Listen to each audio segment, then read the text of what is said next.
Hello and welcome back to our follow-up of sort of the first Fantasia movie. You see, if you remember, Fantasia was done in 1940, and while it was technically successful at the box office, it also was very costly. So Disney was kind of in a bad situation because of the war. Not a lot of people were going to see movies at cinema, so he needed to compromise with a couple of propaganda cartoons, mostly Saludos Amigos and the Three Caballeros, which Am- are kind of fun in their own right. But immediately after, Disney suffered for a bunch of animators being drafted, and in order to keep the money flowing, he was basically forced to compromise and release a bunch of package movies. Basically, ideas that were supposed to go for the defunct Fantasia sequel, but were reorganized into more traditional movies. They still got theatrical release, mind you, back then. But they are barely considerable among the normal Disney juggernauts, even for Rebecca. If you compare like this to Cinderella, it's not exactly on the same level. But anyway, this is the first of them, mostly two of this particular category, called Make Mine Music, released in 1946 with a shitload of people involved into it. I am counting at least 5 directors and 1, 2, 3, 4, 5, 6, 10, 11, 12, 13, 14, 15, 17 writers, mostly because this is composed by a bunch of skits, so of course each of them had its own share of writers. Unfortunately, since I looked up information right before making this commentary, apparently this movie is a bit hard to find on a proper unedited version, especially because right now this is not on Disney Plus. So whatever copy you may have found to watch alongside this, we can only hope it's in sync with us. For reference, we're starting before the proper start of the movie with the RKO Radio Pictures logo, and the music triumphantly starts. So let's start in 3, 2, 1, click. So, So Tio, are you free familiar with this as well? I've heard of this I movie am. before, and I've seen the Peter and the Wolf short. Like, I saw that in elementary school. But that was like has its own thing Yeah, on like a different video collection. Like I think I've seen bits of this movie, but as their own separate videos. I'll admit I didn't know that they were all part of the shorts. same movie, What quote about you, unquote. Shirei? Well, they started out as shorts, but they were just got compiled into this Yeah. movie, Joe. I've heard of the movie, but I don't think I've seen anything from it. This is, in fact, officially Disney's 8th animated feature film, technically Yeah. counted as such. I actually grew up with this and its companion Melody Time because my grandparent had like almost the entire Disney collection VHS, and me and my sisters got to watch all of it. Again, bless them. But the particular thing about this movie, Melody Time, and the two propaganda movies, Saludos Amigos and Three Caballeros, is how they were localized. For you see, this movie contains a lot of songs, not original necessarily. A couple of them maybe are, but a couple of them are also like pre-existing music. If you've seen these credits, of course, a lot of musical singers are also involved in voice acting in this movie. This was basically a sort of advertising for seeing a bunch of popular singers doing their shtick. But depending on the segment, for my version, the segment will be entirely localized, only partially, or not at all. It's bizarre, it was presented. And keep in mind, A the musical fent. the left in English parts were not subtitled either, so me and my sister simply had to understand what was Or tone sung by Ken Darby Chorus. So, unlike Fantasia, which was pretty much more like, sort so of. basically, okay, Alright. this is the version that skipped the first segment, which I guess I'll have to recap in the final thoughts. Basically, this starts directly with the segment was cut away from Fantasia, Blue Bayou. Originally, this was supposed to have in the background Claude Debussy's Clair de Lune, which is a very more somber melody. However, when this was ready and was used for this, it featured a proper song performed by, let me check who is, by the Can Derby Singers, apparently. However, the edited version of the original idea of the segment still exists with the Claire de Lune, music in the background. I think it's in one of the special segments of the Fantasia 2000 DVDs and Blu-rays. Speaking of Fantasia, fun fact: this short that we're watching was originally intended for Fantasia. Yeah, like I mentioned, it was supposed to have Claire de Lune. You can definitely see that because the animation is a bit more detailed and more, painted over it, while later segments will be more, hand-drawn, simply hand-drawn. Since you were mentioning the Martin and the McCoy thing, essentially it's sort of basically about what happens when a feud breaks up. Apparently, over two young was people loosely falling in based on love. real-life events.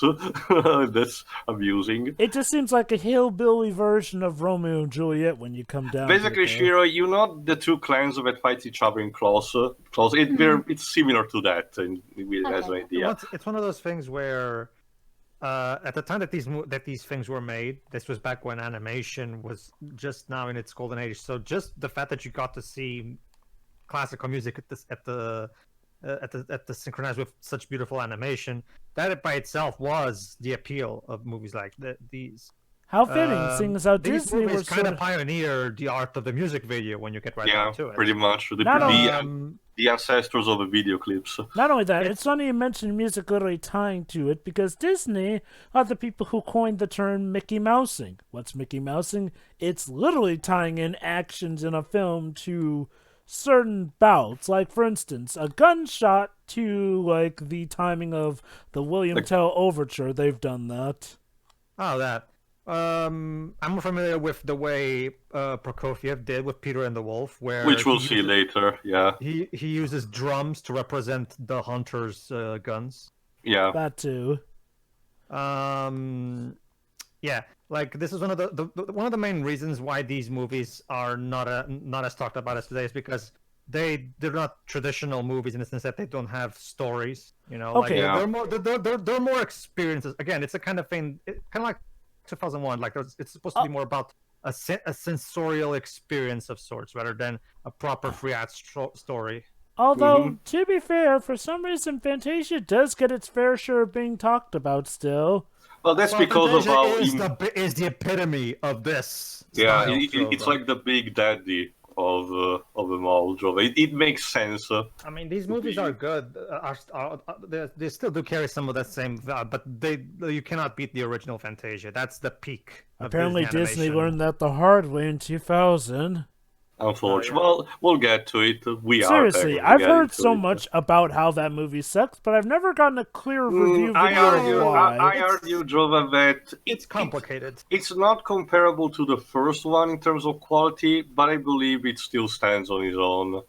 It'll be interesting to finally see it and what's apparently wrong with it. Yeah.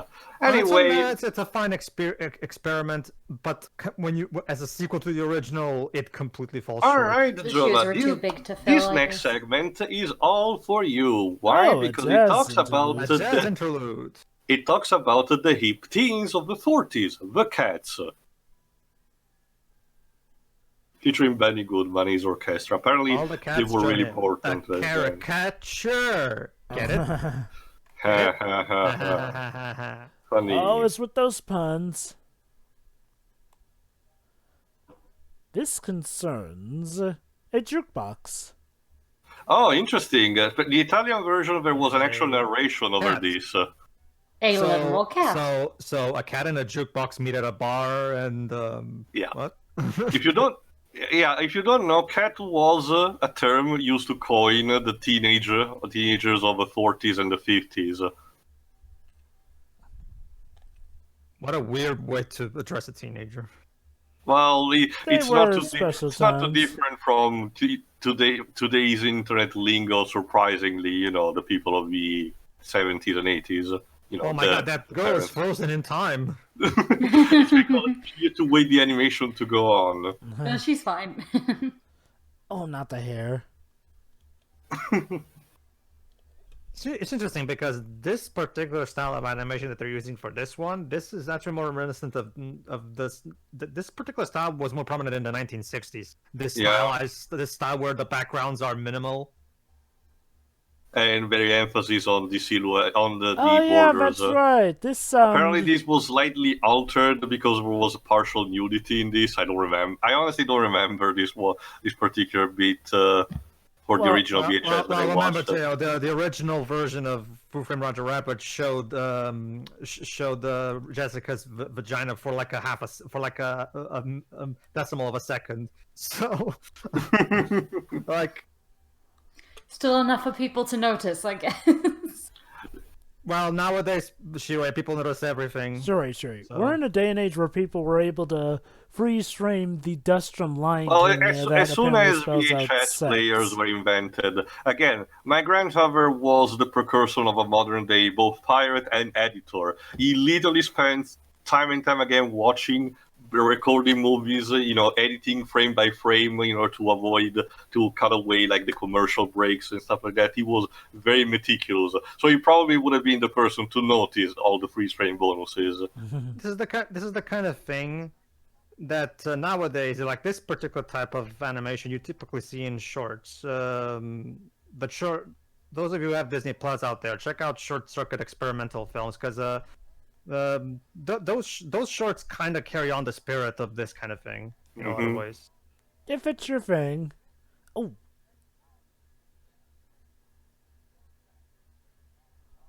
Oh, I'm so excited. Where are we going? Poor police officer. I don't know where we're going. We have to draw it first.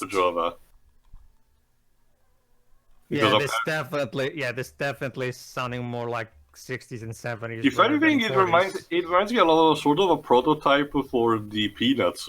Well, okay. To be fair, jazz was a relatively new thing. Sort of started up in like the 1920s during the Depression era. So... Oh, no, I don't know that. Jazz, no, the music is definitely 40s. I'm talking more about the visuals. The visuals are so 1960s, 70s. Yeah, I can see that. Because when you think 1940s animation, you think stuff like Snow White and... Also, definitely rotoscoped. Well, a couple of these shots were definitely rotoscoped. And Pinocchio and stuff, but yeah... Like also, the girl skirts wouldn't be that short. But yeah, this is the same... This is the same kind of...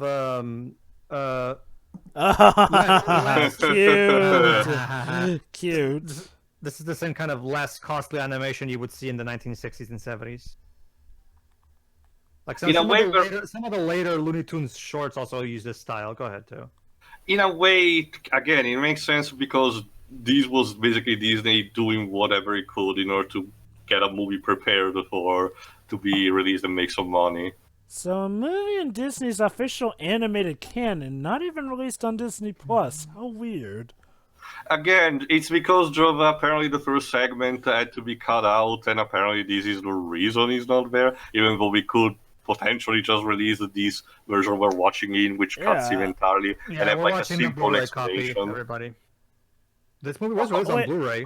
I'll put that together with basically, everybody. Disney released the dual pack Blu-ray with both Melody Time and this one. I'll put that in the description as well, just to clarify. All right, Shiroi. Now it's time for one of the two depressing segments. Apparently, Andy Russell is gonna tell us about how he's sad because his fiance left him. Enjoy. How lovely. Oh, so it's a vent piece. Pretty much.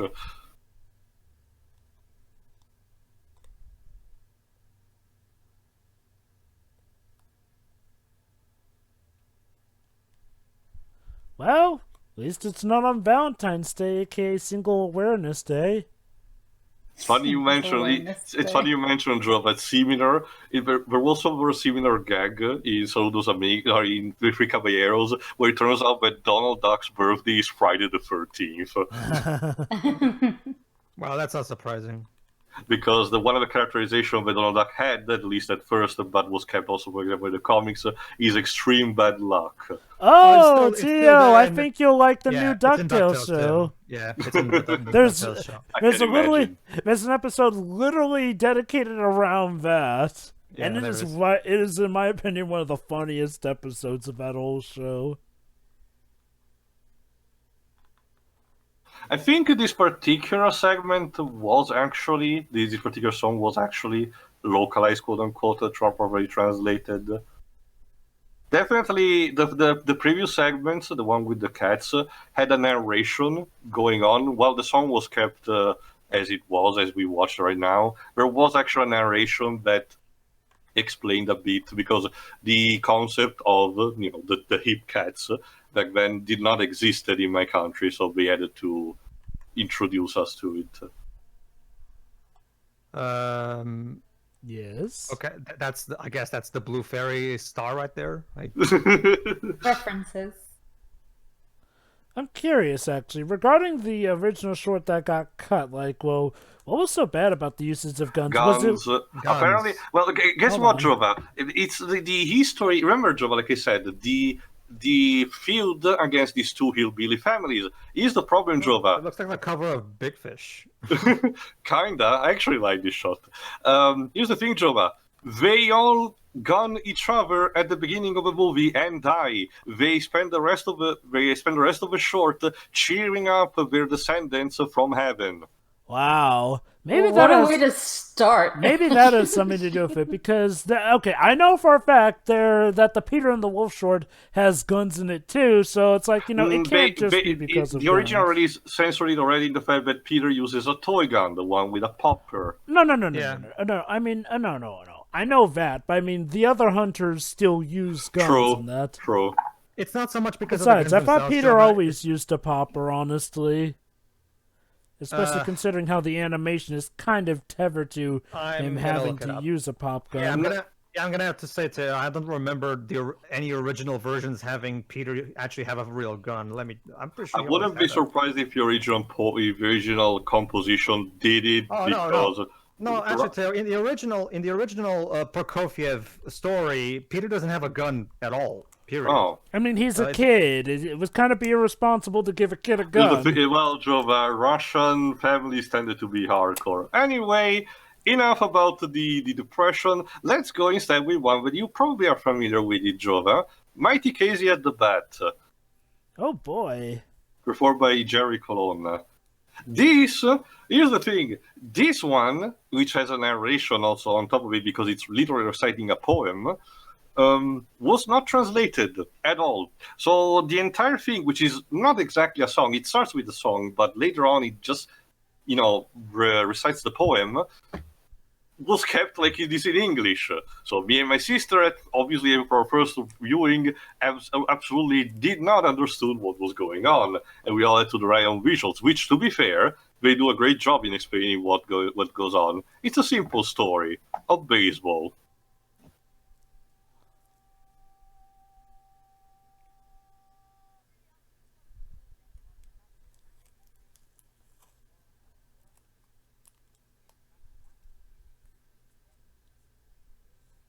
So yeah, not exactly the best match. Kind of a slow season. Mm-hmm.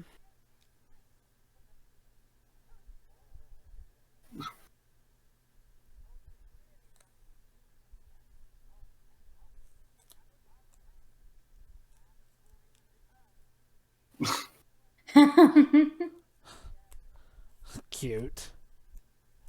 Played it safe.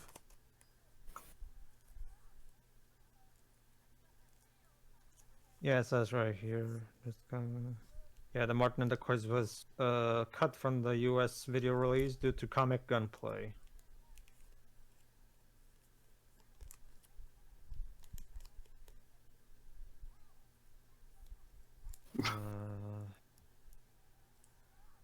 This team really sucks. Or maybe the other team is just that good. No, too. Apparently, from what I'm seeing here, there is no censorship on the Peter and the Wolf segment. I thought so. Well, no, I wasn't saying like that. It was even the original. Every release of a movie had Peter use the popper. It's just that I forgot about the hunters actually using their guns. Wow. Talk about a lucky hit. Or with a lucky mustache, probably. So hold on, the Martins and the Coys segment was cut from the VHS and DVD releases. However, a few years before its release, it was shown in its entirety on TV. Yeah, on So Disney apparently- Channel, both on the 80s and 90s. I have no idea how the rating system works. Well, too, you know what that means, though? That means that short is perfectly viewable nowadays, but for some reason, the release that is still given is the one with the short cut out. It's weird. It's like if, basically, Teo, it's like if Song of the South were still available, despite, it supposedly being taboo. Honestly, when it comes to this particular movie, I would argue that Disney can probably put it on Disney Plus with a warning like they do for Dumbo, and nobody will really complain. Nobody's complaining about Dumbo being on Disney Plus. So the original, I mean, not the remake. Well, Yeah.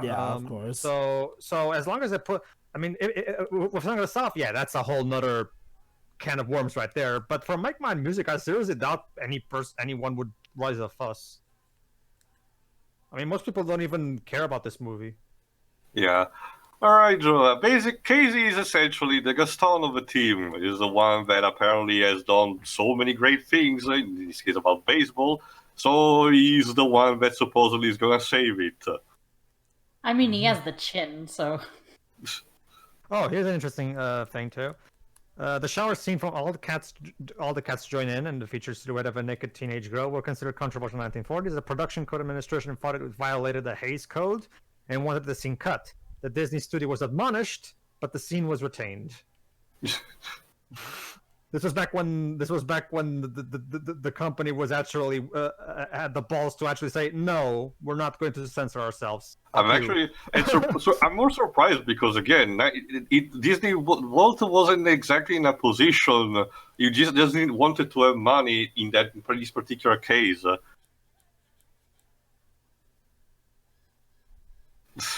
Physics.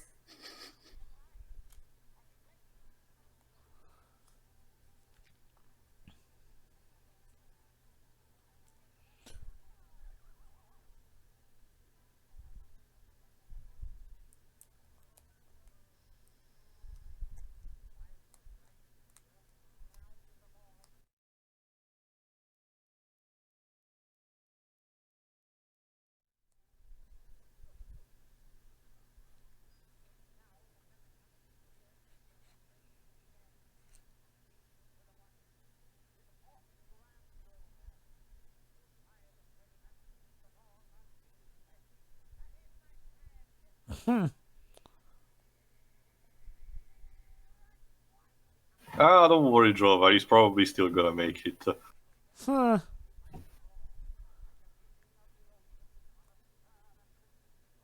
Interesting analogy. It's interesting because this particular short feels more like it's trying to do Warner Brothers humor. Like, more well, slapstick. Also, she's about to stab someone. Can somebody actually do something about that? Don't worry, Shiro. Casey himself who tells him to calm down.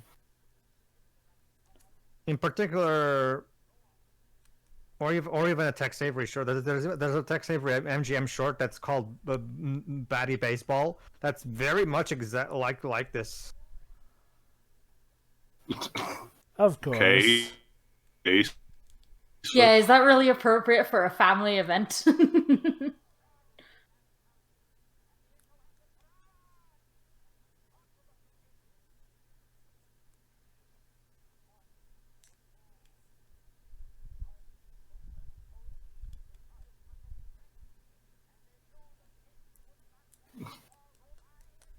Oh, fun fact, this segment was the only segment of this thing to receive its own sequel, the animated short Casey Bats Again in 1954. Yeah, this is because of how the segment ends. You will see just in a second.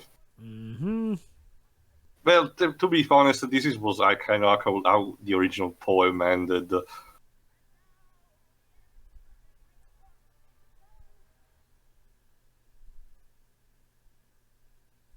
And now for something completely different. Excuse me? We seem to have stepped into Bambi all of a sudden. Clearly Well, something very violent was happening. Well, again, Shira, remember, like I said in my final thoughts of the Fantasia movie, I mean, my only real issue with these movies is that they don't even try to have the shorts, have some kind of unified theme, something that ties them together to make this a coherent piece. It's just literally a collection of shorts. That's it. They don't even, and that would be fine if they at the very least admitted it, but they don't.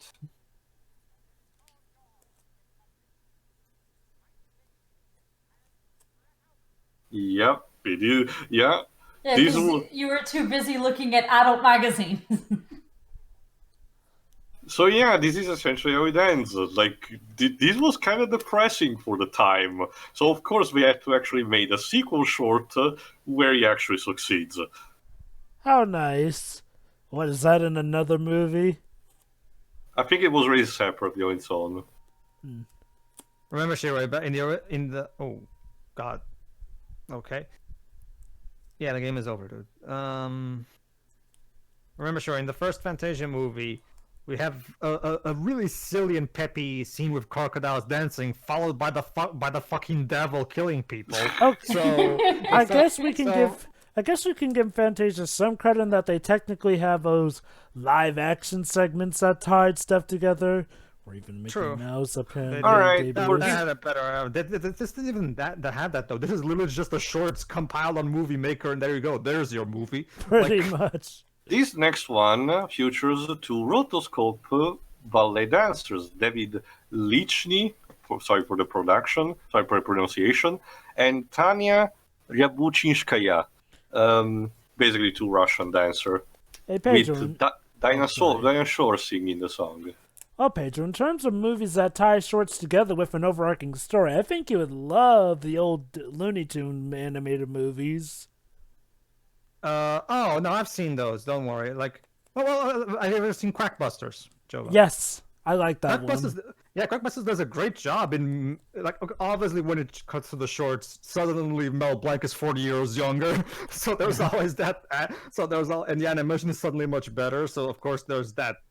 But you gotta narrative-wise, admit, it is pretty nice to see how some shorts actually were supposed to end.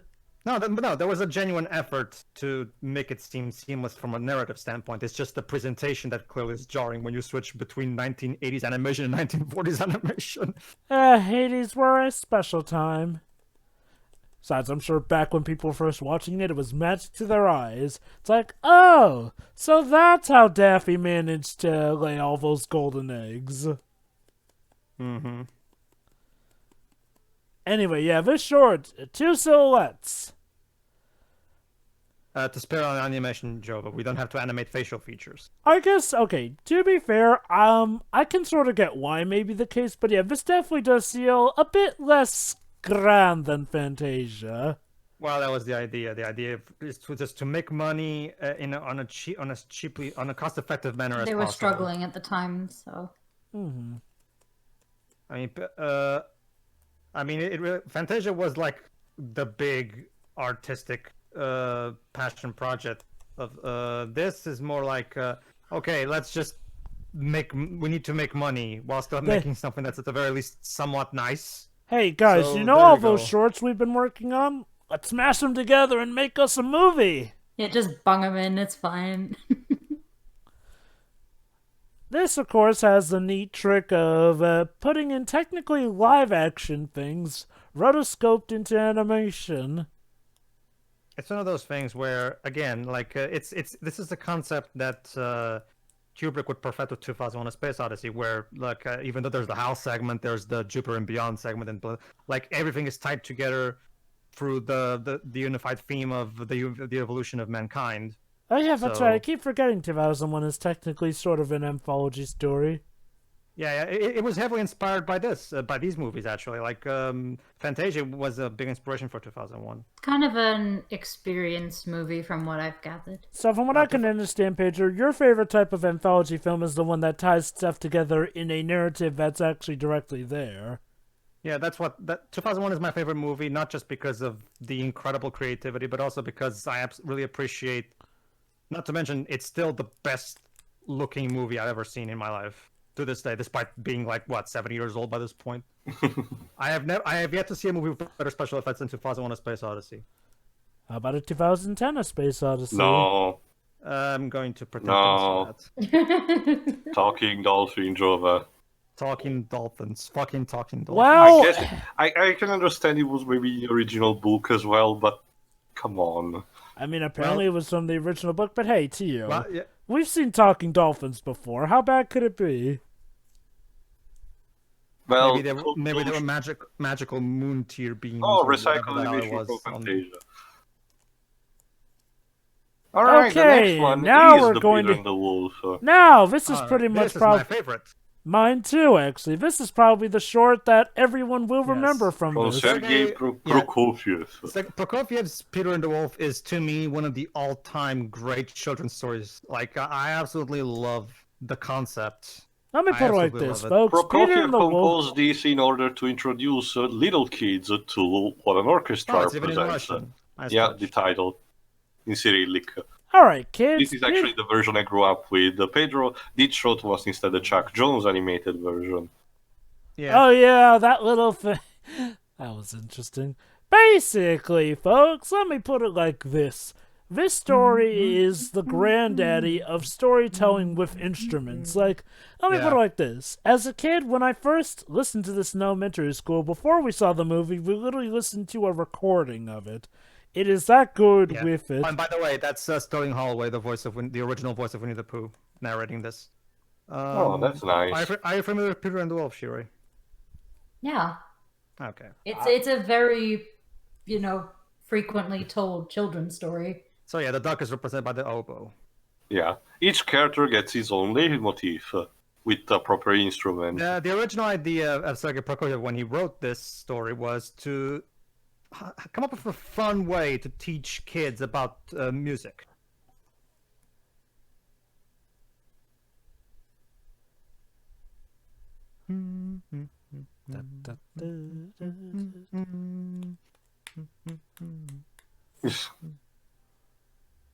It also has that Prokofiev was a musical genius.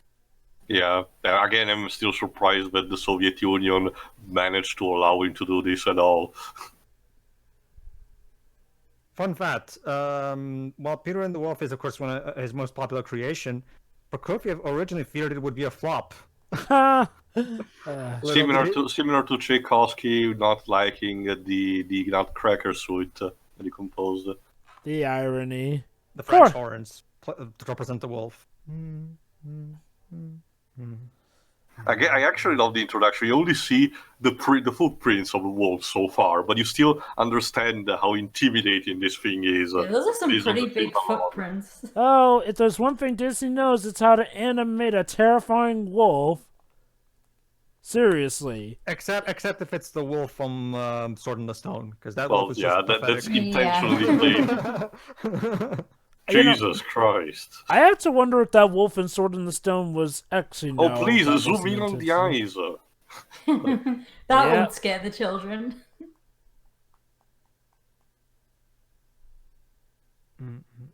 There's our titular hero. Foolish boy that he is. Yeah, you can tell Milt Kahl drew this character. For the record, he was the one who drew Pinocchio, and the face is similar to the Pinocchio's face.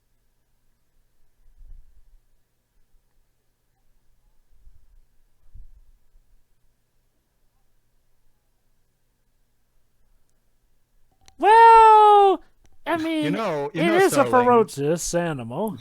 You know, Sterling, you're not playing Winnie the Pooh right now. You don't need to talk like that.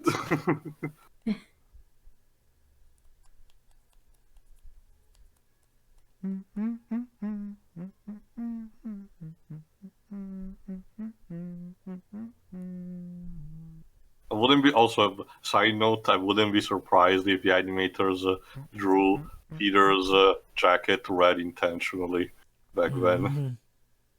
Also, if you tell a child not to do something, you can pretty much guarantee they're going to do it. Oh, absolutely. Uh-huh. See, Grandpa, this is why you don't have to drink too much vodka in the morning. Also, why do you sleep with the gun on your lap? What if you accidentally pull the trigger? It's okay. It's a pop gun, Shiro. Well, Yep. there's safety in guns, so there is a That's safety- right. He's going after a ferocious giant wolf with a pop gun. I, for one, think this is a great idea. What could Okay, possibly go wrong? one thing that this particular adaptation does is to give name to the characters, to the animal characters. The bird in this case is named Sasha. That's right, it's a she. Personally, Actually, no, Jova, you have fallen right into the trap of a movie because Sasha is actually a male name.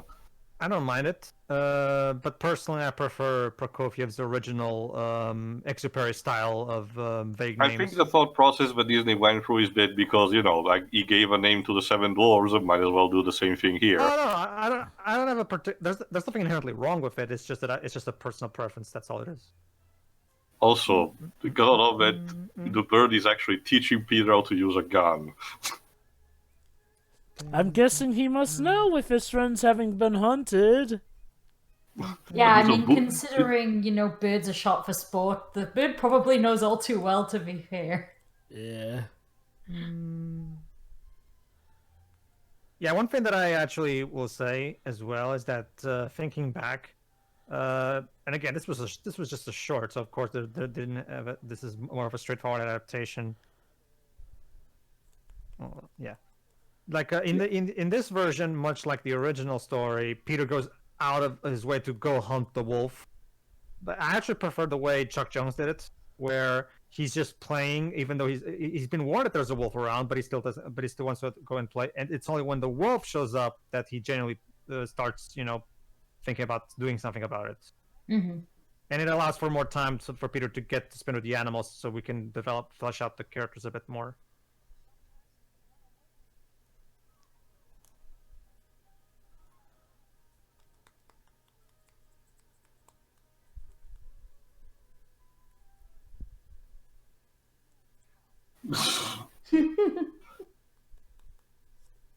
Joe, I'm wondering right now. What? What instrument would represent an elephant in this story? Tuba. There is an equivalent sort of this. Camille Saint-Saëns composed the so-called Carnival of Animals, and each animal gets represented by a musical instrument in that. Yeah, I don't true. remember what is what. I remember that- seeing. I remember. No. I still have the Looney Tunes version of that.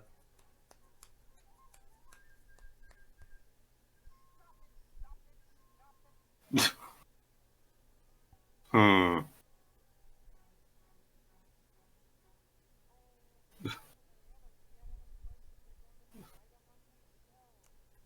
I remember. Ah, yes, Shira. This is back in the day where cats were not lazy and would go out of their way to fucking hunt birds atop trees. Oh, there's still plenty of cats that'll do that. It helps that this particular cat, Ivan, is actually a wild cat, not a domestic one. Oh shit! French horns, guys. The wolf is near.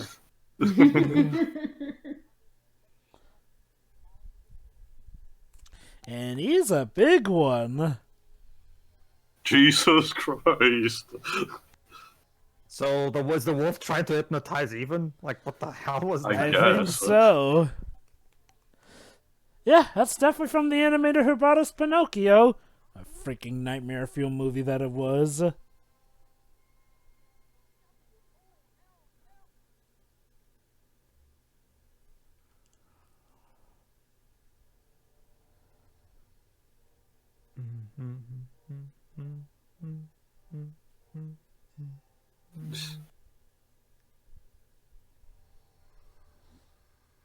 Boy, that wolf is very good at warping in and out. Yeah, it's teleporting wolves.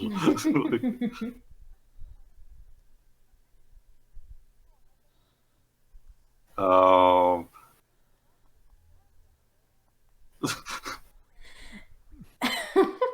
You know, Sterling, you seem to be quite high as you're recording this. Did you too much honey, I guess. Hey, let's talk about the survival rate of the duck in this story. Oh yes, in the original Prokofiev story, the duck dies and that's it. But most versions nowadays they just have the duck somehow survive. Apparently, the wolf in Peter the Wolf doesn't digest his food. It just the food just stays there and can somehow leave if you open up his belly. That's how it works. It seems like. Wolves don't Hell, ha- it apparently wolves worked don't in ha- Red Riding Hood. Wolves don't digest things. Well, yeah, I guess. Well, I forgot. In the original fairy tale of Red Riding Hood, does the grandma actually survive? Yes, I think Well, basically, in some versions. Well, that's why I'm saying the original version, as written by as far as I the remember, Brothers Grimm, I think. Who wrote that? Let me see who wrote the. As far as I remember, yes. Well, she did. Oh. To Wikipedia. I thought in the original the wolf ate both of them. Both of who? Red Oh no, Riding Hood because and Grandma. Pedro just brought up that. the Red Riding Hood. Yeah. Yeah, he does, and then gets gored, basically. Not just that. Oh god, I forgot there was a Twilight version of Red Riding Hood. Jesus. He gets gored, he gets put stones in his belly to make him think he still has ate them, and then he drowns in a river. Oh.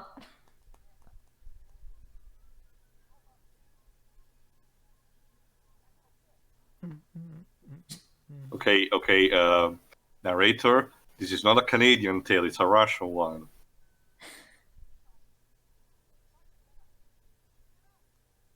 Come on, Sasha. Oh, okay. The origins of Red Riding Hood trace back to the 10th century, so it's kind of hard. There's no records of who originally coined the story. However, the best-known versions are by Italo Calvino in the Italian Italo Calvino? Seriously? Yeah, Italo Calvino from the Italian Folktales collection made a version, and however, the best-known versions are by Charles Perrault, of course, and the Brothers Grimm. Of course, let's not mention the version where the wolf sleeps with Red Riding Hood. So congrats to your country had a hand in creating the Thanks, modern Jova. version. I didn't know that existed. Sure, right. Fairy tales were pretty gruesome back in the day. Alright, let me see the earliest. Everyone told you about the version of Cinderella where the sisters cut their feet to try and fit the shoes? I am aware of that one, yes. Or the version of Sleeping Beauty that has the prince sort of sleep with her while she's asleep and under the spell. Also, let's not forget the ages of those two characters. Yeah. Yep. And the original version of Fox and the Hound is pretty damn depressing. Oh, I yeah. didn't even knew it was based on something. Oh, yeah, it's It based is on a actually book. based on something, and it is grim. Dude, Todd's a freaking monster in the book. Yeah.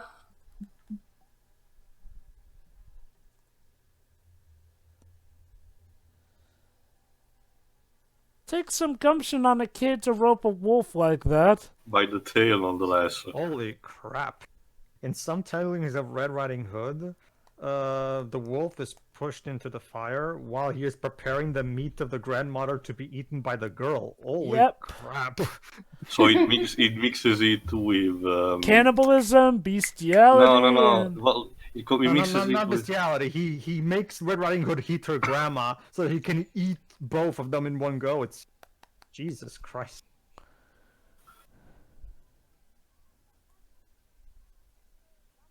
Vladimir, yeah, of course.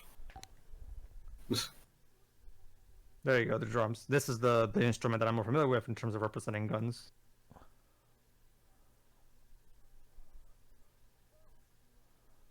Oh my god, bonk! That means wolf in Russian. My father is more experienced in Cyrillic language, so... Alright,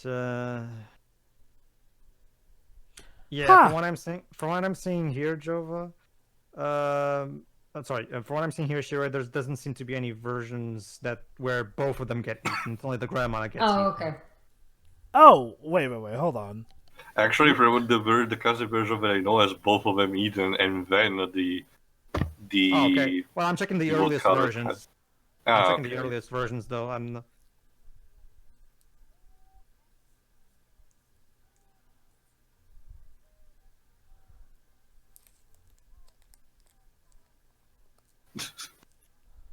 You are so grounded, child. Oh, yeah.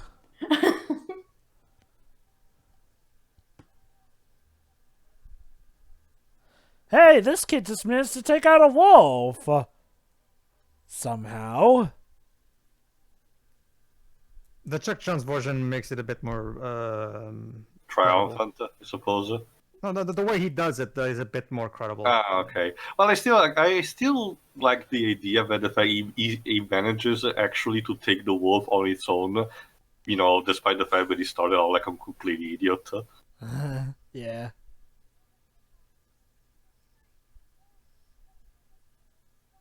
Yeah, Sterling is definitely not himself while recording this. Like, what the hell, I man? think he did this at home with like a glass of wine or something. Like just. Also, Sonia, how the hell are you alive after we saw you going to heaven? by the wolf. Whatever will you do, Sonia? Oh! Alright, this next one is After You're Gone. Featured by Benny Goodman and the Goodman Quartet, using some instruments that literally take life. Which version, too, did you say that where both the grandma and the girl get eaten? The one that I read as a kid, the actual written, the literature version, but I don't know who was the writer of that one.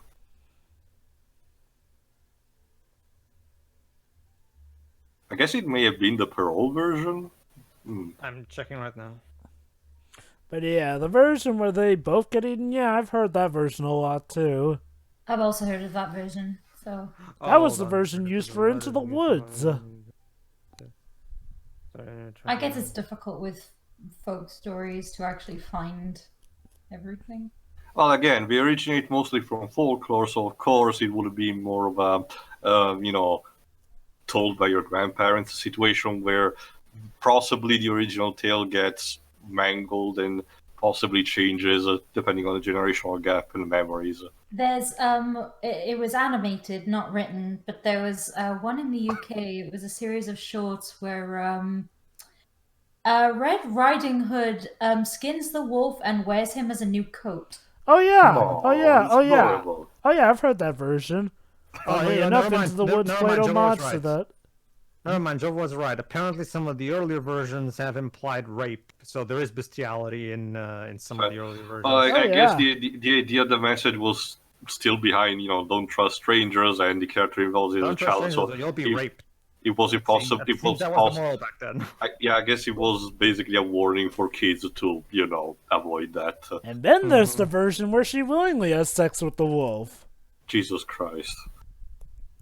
Fairy tales were weird. Still can be. This is another thing that I will also say. Again, I'm pretty sure this was more impressive back then, but I have to judge this for the context of today, since I didn't live in the 1940s. It's one of those things where, again, this kind of visual-driven thing, that works great for shorts. That's why Disney still does shorts like this. The problem is, when you're watching over an hour of nothing but cartoons dancing at the sound of music, it doesn't. It can be a bit. Unless there's not enough substance, I would argue, to sustain an entire movie. I would argue. Again, It's just though, one I of those mean, Fantasia did this better, I would argue. Fantasia had more thematic depth, whereas this, it just feels like it's just cutesy things. It does the job for little kids, I can tell you, because me and my sisters were all absolutely entranced by this back then. I can understand what you're saying. It's one of those things where this works great as a short. That's it. All right, Shiri. Oh, boy. This next one is a love story. A love story that involves a lot of sadness, because it's time to talk about a story song by the Andrews Sisters about hats. What? It's about two hats, Johnny Fedora and Alice Bluebonnet. I'm noticing love being a recurring thing. Like, the first original short that got cut was about two young people from two sides of a feud falling in love. Then there was, of course, Without You, about lost love. And then there was the Two Silhouettes, which is pretty much about two ballet dancers who pretty much spell out love. And now we've got the story about two hats that apparently fall in love. This was actually, the entire song was actually localized, this one, so I actually knew what was talking about. So, yeah, okay, on face value, it's a normal story of love about two, in this case, two hats, which is fine enough, right? Well... So is their love child a baseball cap? Oh God, I'm not talking about that, Jova. The tragic story about love But then she gets pregnant with a sombrero. Well, Have you ever they seen- they are thinking about that, Jova. So Aww, literally baby bonnets. Holy crap. Yeah, I remember this one as well. But, uh-oh, maybe they may end up getting split. well, yeah, their heads were being sold to different people. And then he'll die and turn into a yokai. Yeah. Also, the version of the animated version of Little Red Riding Hood I just mentioned comes from something called Roald Dahl's Revolting Rhymes. Oh, okay. Interesting. I forgot, Pedro. What was the origin stories of was that? The origin story of Wazat was that his owner abandoned him and just let him in a closet and never went over Okay, again, and he just stayed there. It's very similar to what's about to happen, actually. So Yeah. I won't be surprised if took inspiration from this. So yeah, me neither.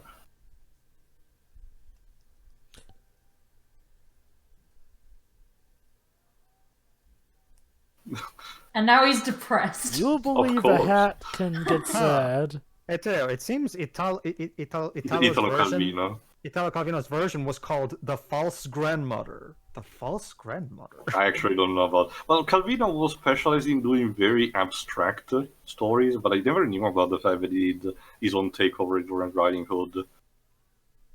I'll search after we're done with this.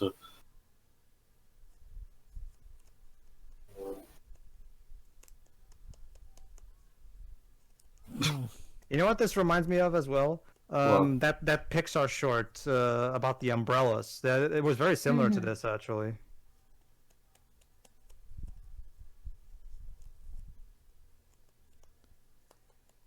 Ah, New York City.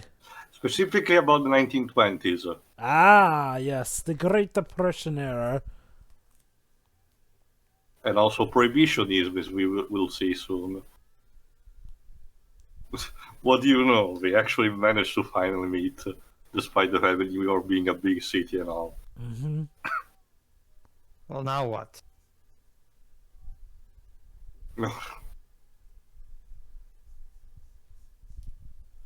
Imagine your hat all of a sudden starts getting the giggles for another hat and starts acting up.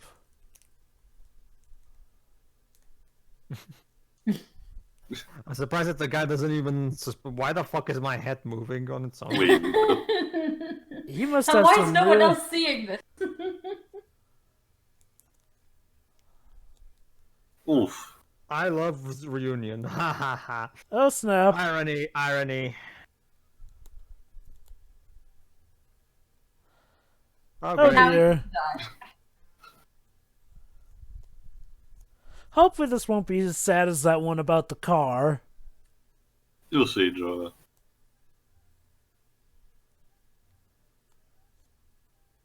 Well, crud. Ugh.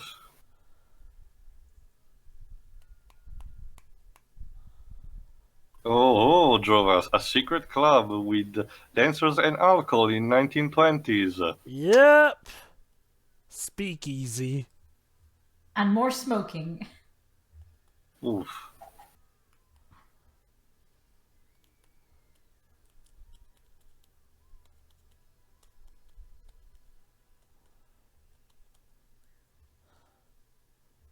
Great. Watch Disney showing police brutality. Oh, so guns are bad. The police brutality is a-okay. It seems like Well, actually, they were But they using have guns bats, in not that guns. too. So it's totally different, Pedro. say. Ugh. It's like with the 2002 version of ET. Yeah, let's replace the guns with keychains. Guns are bad, but kids swearing is a-okay. Oh, even the shop replaced his post. Oh, Oh, it just gets worse. literal trash.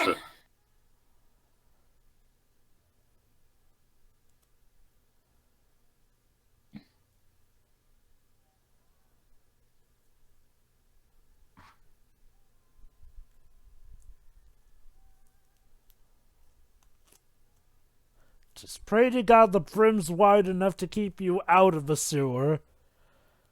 Oh, crud. But hold on. Oh, okay. Just checked. Ow. Oh, no. Actually, hold on. Oh. Well, I guess it's better than in the sewer, but wait for it. What a coinkydink, I guess. Reunited. I mean, it's a happy ending, but they just got mutilated. Pretty much. Didn't that hurt? Like, Shut up, Shiroi, we're It's fine. it's a happy ending. Just shut up and be happy with it. Would you rather the hats die altogether? no. Yeah, I don't. Yeah, you'll get this ending and you'll like it.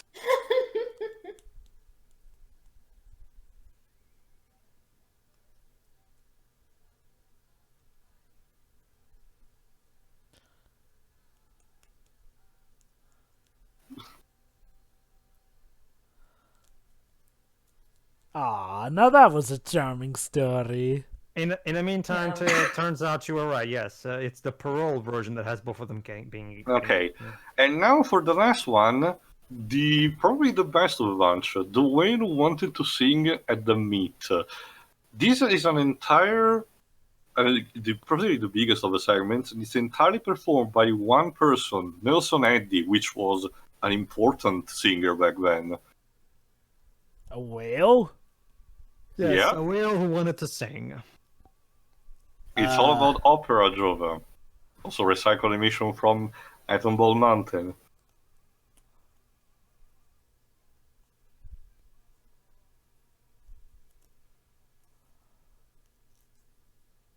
Mystery voice sings at sea. Hmm.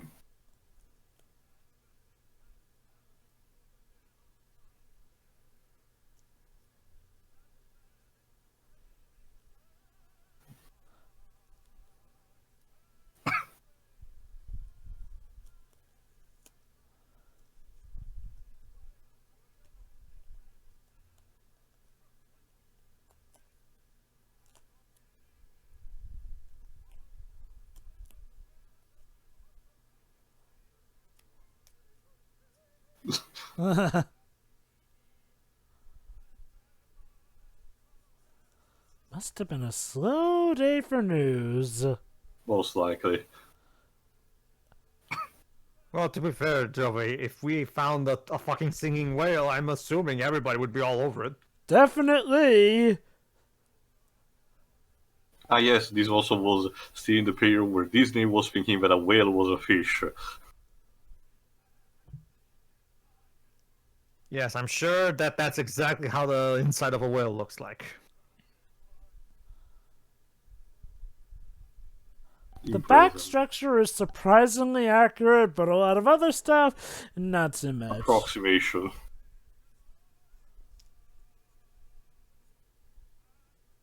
So all people to be interested is an opera, an Oh, opera hey, agent. Monstro.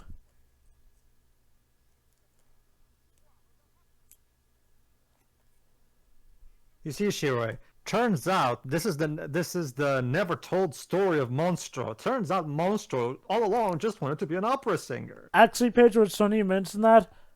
If you've seen the comics for Bonkers, turns out Monstro is not actually scary. He just did that for an acting job. I like Disney comics for that stuff.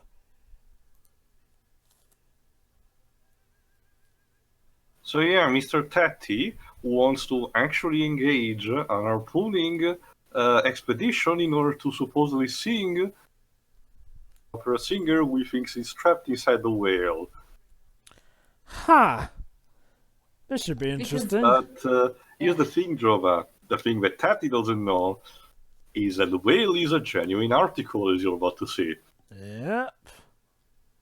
With a song that, well, I guess it was apparently it was stated it was Nelson Randy, masterpiece. Is called Shortening Bread, and it's based on a spiritual of the African American folk in the plantations. I love how. Oh, hold on.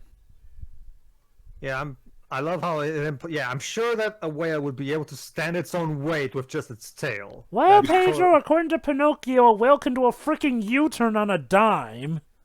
True.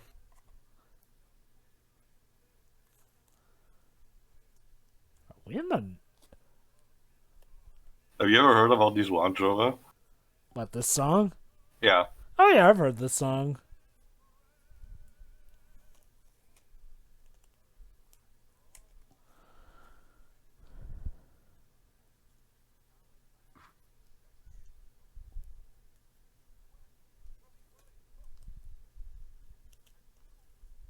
Mm-hmm.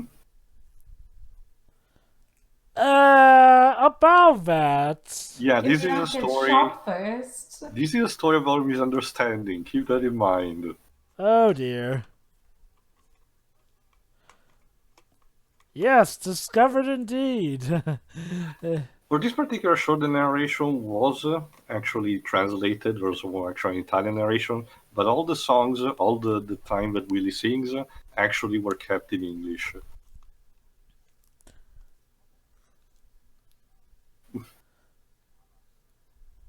Sure, classic. In my country, we just got an opera singer to just dub the whole thing. Yeah, let's quote the Barber of Seville, why not? Because I swear, I have no idea what the hell was up with 1940s animators and their fucking fascination with the Barber of Seville. I guess it was very popular back then. Yeah, Figaro, Figaro, Figaro. Yeah, we know this. Anyone who's seen a 1940s cartoon knows this song. Even Pinocchio referenced that by naming the cat Figaro.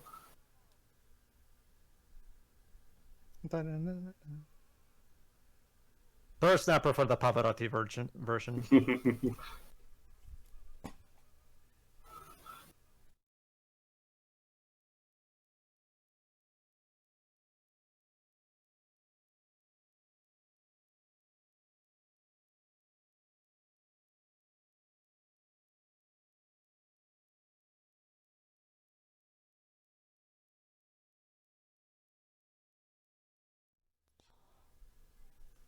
I love how their first reaction to seeing what must clearly be a singing whale is to shoot it still, but At least it's the order from the Datati, but as You you can see, moron! Why do you want to kill it? Capture Or- it or- and They're put probably it a little performing. bit freaked remember, out. Tati That thinks whale that, isn't worth a lot more alive than dead, you morons. again, Tati thinks the whale is Walden, an opera singer. He's not actually the one singing. even though he is clearly doing a song and dance number, Teddy may not be the brightest light bulb in the shed.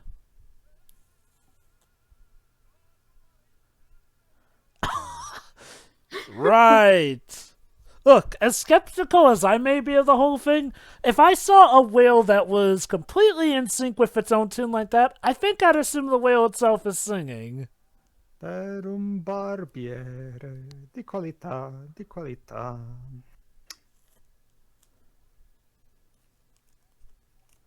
Because it's a thing that can happen.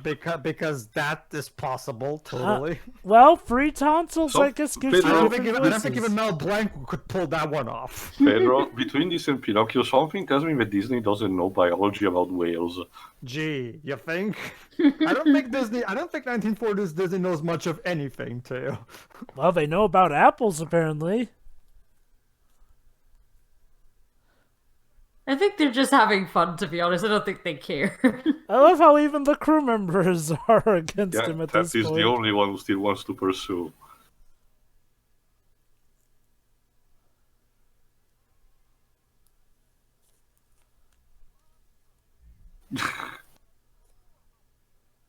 Oh my Okay. god. I'm starting to get confused. Are these guys supposed to be? Is this supposed to take place in Italy or something? Because No. Still then America. Then why the hell are they saying "Mamma Mia"? Oh, Because Teta Tati is Italian American. this whale I- just happens to know all the songs, besides. Okay, I guess that works then. Not to mention, operas of different nationalities will be later referenced, like the Mephistopheles.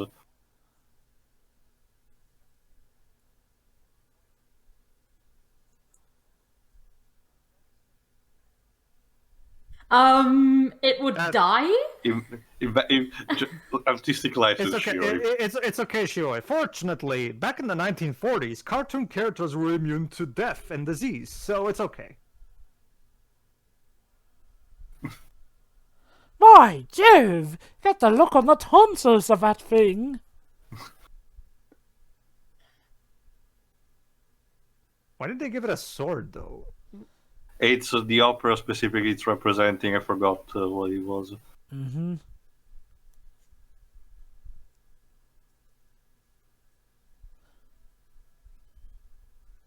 And those are the three smart sailors who kept Tatsi from killing that beloved creature. What? What, guys? No Bravo? Come on. They already did, the series actually did say, but They did? consider, I only heard consider this Bellissimo. consider this a sort of an esoteric sequence.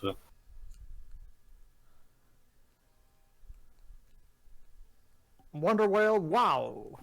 Alliteration for the win. Literally sold out. Oh no, In Pagliacci. Oh, boy. Pagliacci.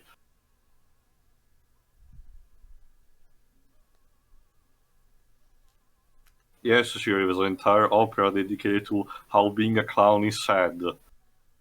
It's the Is this ultimate where the fear irony. comes from?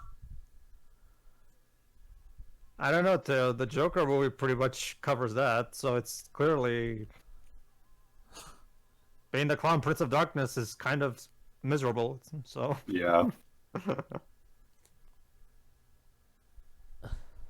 Willy! Whale's Oh, we must- versatility. Princess of Aida. Oh, we must free it then. Tristan and Isolde. Oh, this one. I know this one. Oh, my hero, my beloved.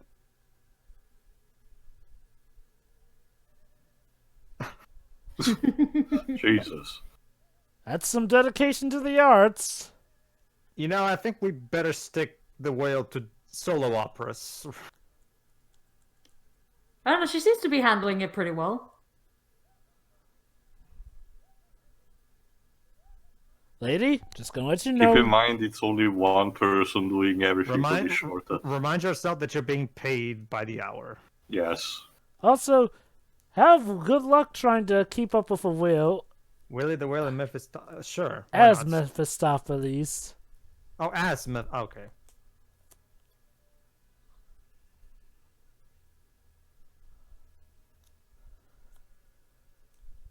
Wow, So let me amazing get this- effects. so They let me got a get whale this- to breathe Oh, guns fire. are bad, but demonic imagery is bad. Is okay. Okay, sorry. Well, Yeah. remember, police brutality is also okay, so. Alright, I hope you all had fun, because this was essentially just an imaginary spot, and now Willie's about to die. Yeah, turns out this was just. Yeah. Disney! Also, this is okay. Really. Ta-da, ta-da-da. Yeah, considering No, all don't the worry, Shiro. No real animals were harmed in the making of this movie. considering all the controversies with harpooning has gotten to this day, particularly in regions like Japan, I'm surprised no one is talking about this. Again, Taylor, it's because this movie is nowhere near. It doesn't get nowhere near as a similar kind of exposure. Although, Most as people we've don't- learned from Disney Plus, they're very selective about what they'll censor and what they won't. They kind of just decide on a whim every other Tuesday. I mean, hell, one of So- Disney's most popular franchises nowadays has guns galore in it. So, yeah, back in the day, of course, this for me and my sister was like a big shock. The idea for this short, that the whale at the end dies horribly like this. But, well, I guess in order to lighten up, soften up the mood, we decided to give it a slightly bittersweet angle to it. The first to say that Ratati was not malicious in his intent, he was simply, again, misunderstood. Which, again, it's a nice thought. We actually don't demonize him, like it would be so easy to do. I don't know, the imagery made it look like they were trying to do that. And we at say least a little that, bit. and we say that it's for the better because Willie now sings in heaven, I guess.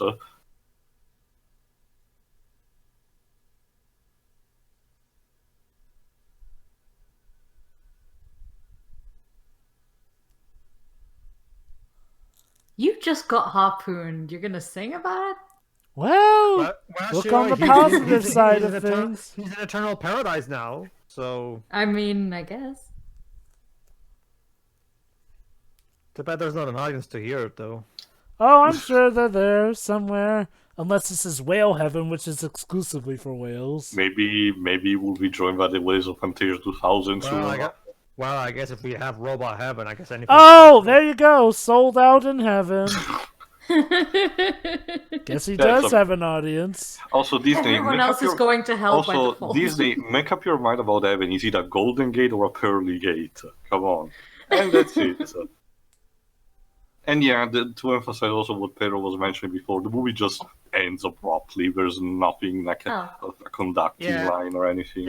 Yeah, it's like I said. The only thing they added was the opening title and the closing title. They didn't.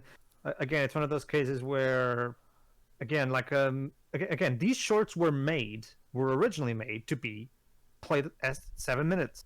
That's it. It was meant to be 7 minutes of this. Like, for example, let's talk about the ones, like some of these tell stories, like, for example, the whale one, the Peter and the Wolf one, and the one with the hats. Those tell proper stories. So those are a bit more substantial and more entertaining. But the ones where it's just cartoony characters dancing to the music, like those were meant to be seen at 7 minutes, and there you go. When you're watching these like in a row, it can get a bit like it's nice, but I want something a bit more from this.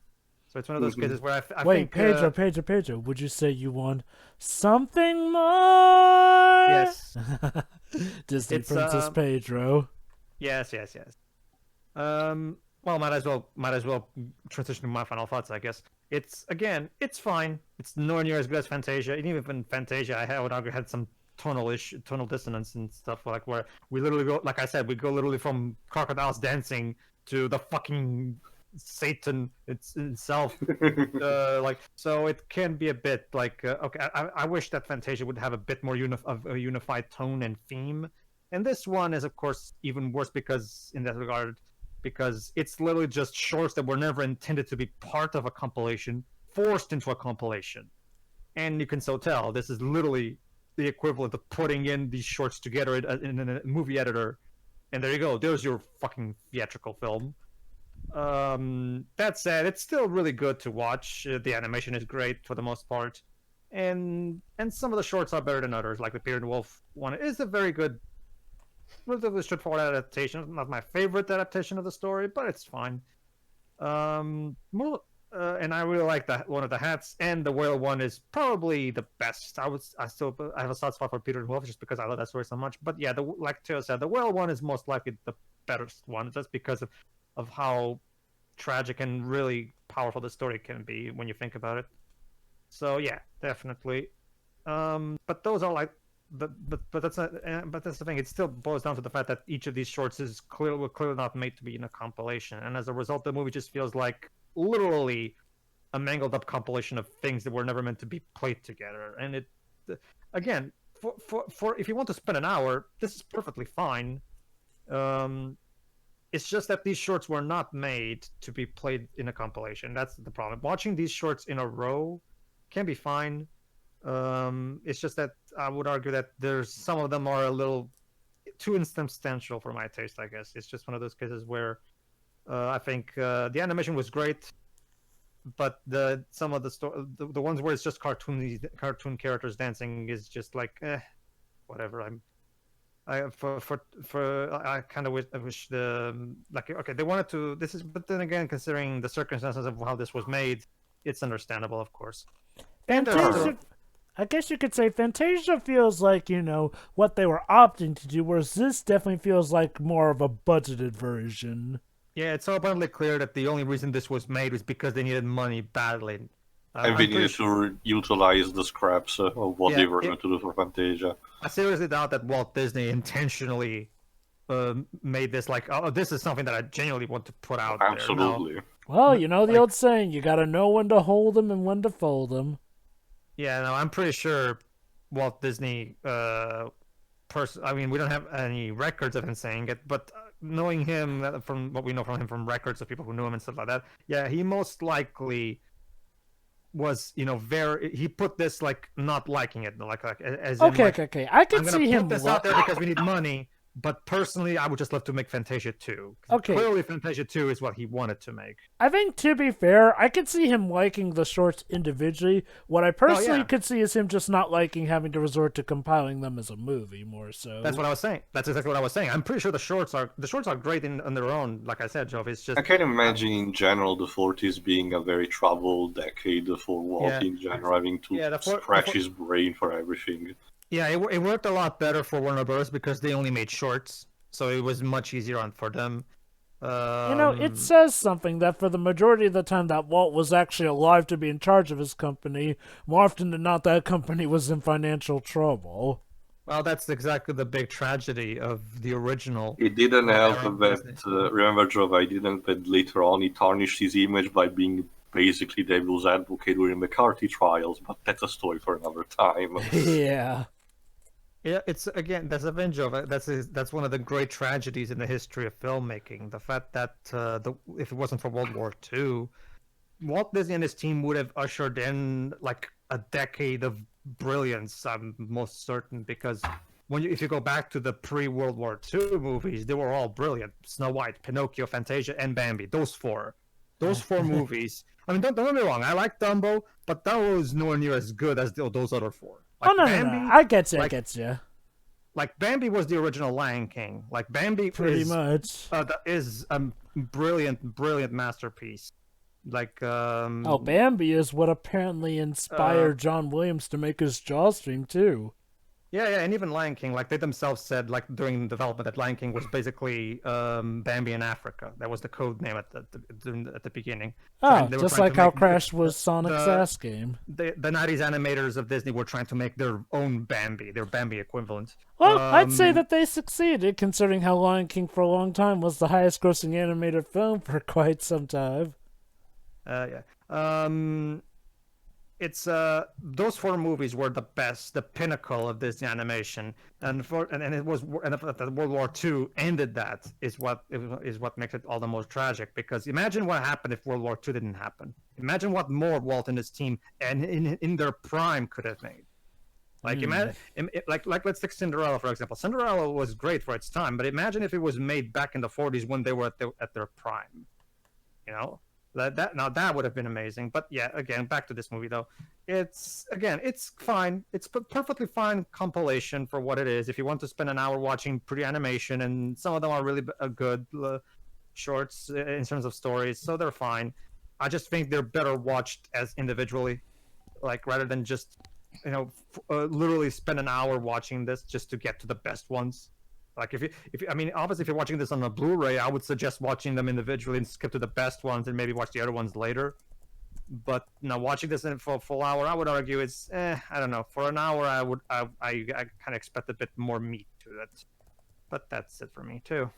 Shiro. Oh, okay. Okay.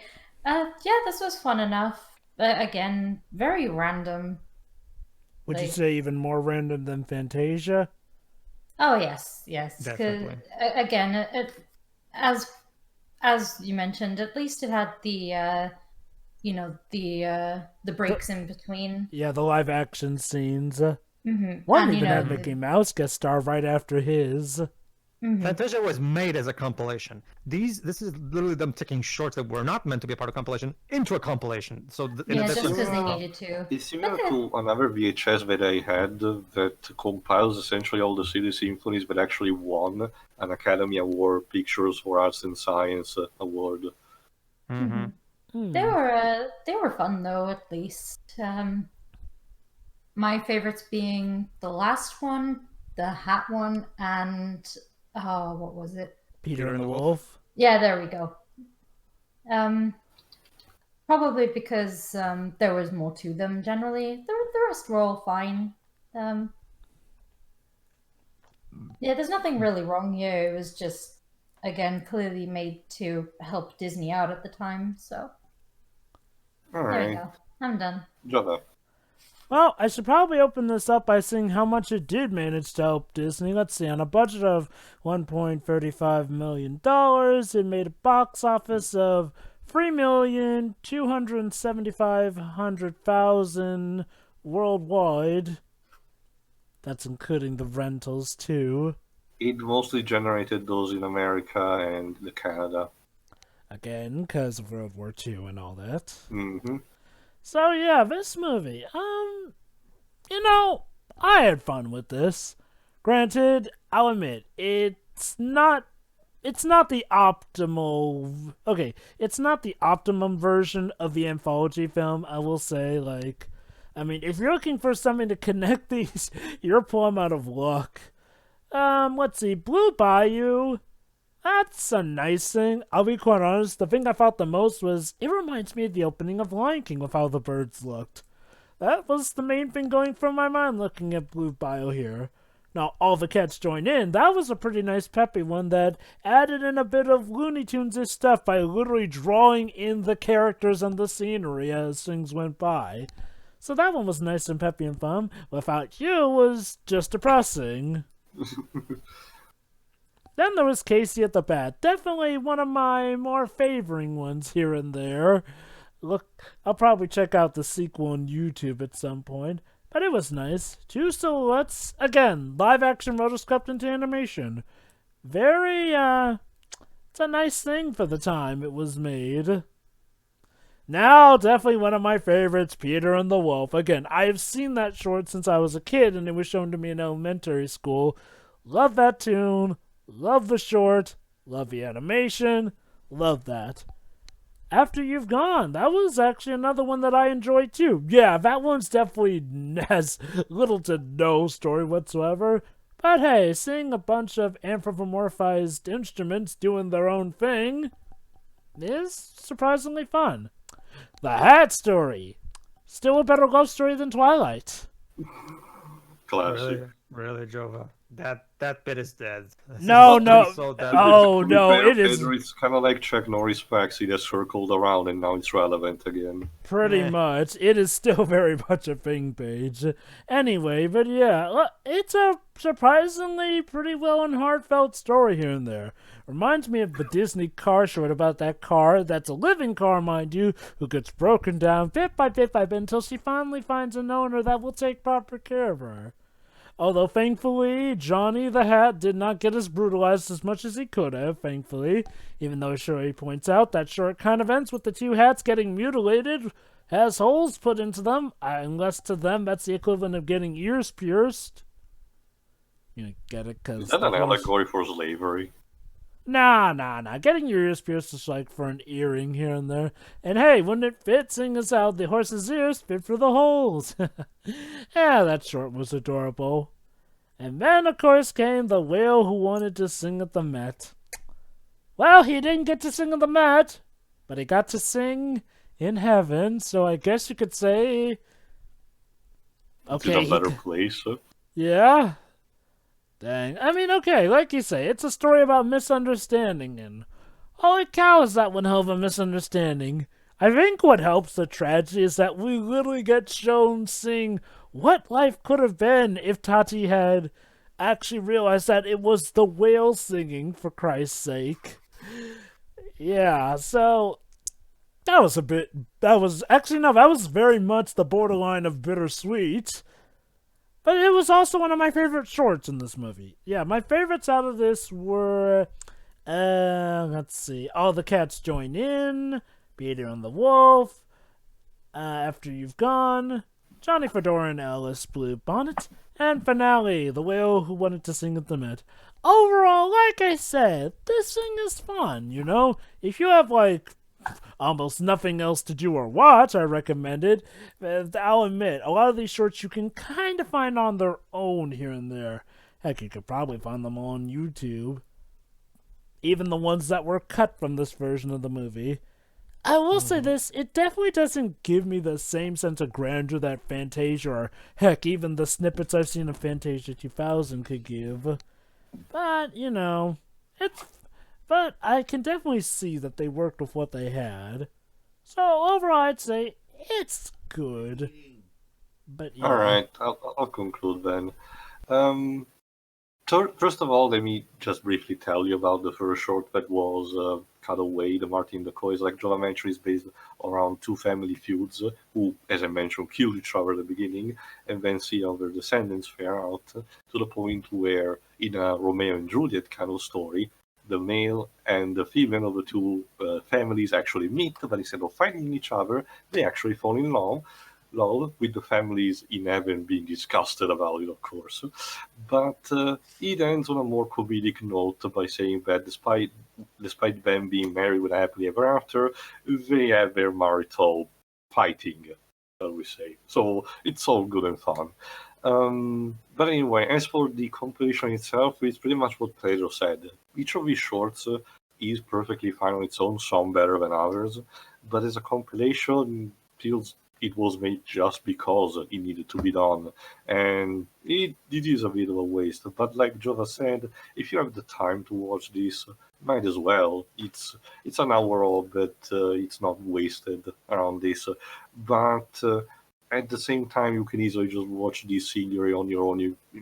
Potentially you can find it like on Disney Channel or on YouTube. Again, it's a shame that this wasn't put on Disney Plus, because I do believe there would have been potentially some minor audience starting, especially because the movie, not immediately done, but with a similar theme that was done after this, which we'll eventually see, Melody Time, not only was put on Disney Plus, but the censored stuff, like a scene of smoking, two scenes of smoking, were actually restored in that version. So I don't know what happened here. Still, it has a nostalgic value for me because of when I see the VHS and all. But I understand that aside from its context in time, it hasn't aged that much for an audience like this, for an audience of today, as a compilation, mind you. Just pick your favorite short, watch it on your own when you have time, and have the fun that you want. As for us, see you eventually for Melody Time. See ya. See ya. See ya. Yep.